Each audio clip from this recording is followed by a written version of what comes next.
Hello বন্ধুরা, welcome to Sourav Chandra blogs. তো বন্ধুরা, আজকের ব্লগে আমি আমার এই মুরগিটার ঘর বানাবো। এই যে দেখতে পাইছো কুকুরটার ইয়ার ঘর বানাবো। তো চলো তোমাদেরকে দেখাই কেমন ঘরটা বানাচ্ছি। ইটের ঘর বানাবো এই ইটগুলা দিয়ে। এইদিকে ঘরটা বানাবো আমরা মুরগিটার। এই যে দেখতে পাইছো এই জায়গাটায় বানাবো ঘরটা। তো চলো দেখাই তোমাদেরকে। আর এখানে থাকবে মুরগিগুলা। এই দেখতে পাইছো ইটগুলা।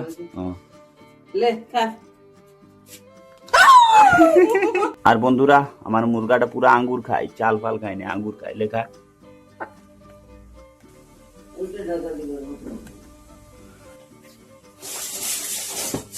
এখন এতগুলা ইট লিয়ে আইলি বন্ধুরা, এই ইটগুলা দিয়েই ঘরটা বানাবো এখানে।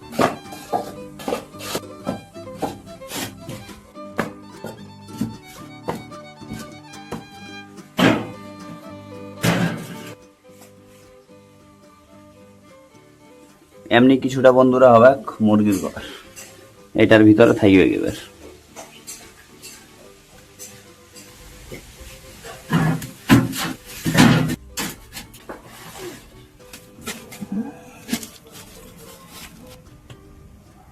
বন্ধুরা, মুরগির ঘর মোটামুটি রেডি। এটা ভিতরটা, এবারে এটাতে থাকবে আমার মুরগি গিলা। এখন বাড়ি দিকে আইলি বন্ধুরা, আমি আর বাবা। ওইদিকে বাবা ছুটি ডাল কাটছে, আর এতগুলা ছুটি পাইল। এবার বুড়াই গেছে ছুটি গিলা, এটাই লাস্ট ছুটি। এখন বন্ধুরা মুরগিগুলা দেখতে এসেছে ঘরটা কেমন হয়েছে এদের। ওইদিকে মুরগি, এদিকে মুরগা। মা চাল দিচ্ছে এখন এইদিকে, চাল খাইছে এবার। ওটা কিন্তু ঢুকতে পারবি না, মুরগাটা কিট কমাবে। একটা নিচে হাঁটাই দিতে হবে। চাল খাইছে, রাতের বেলায় ঢুকাই দেবো এই ঘরটাতে। এবার বন্ধুরা বিকাল হয়ে গেল, আর দেখতে পাচ্ছ এখানে মুরগিগুলা নিজেই ঢুকে গেছে ঘর।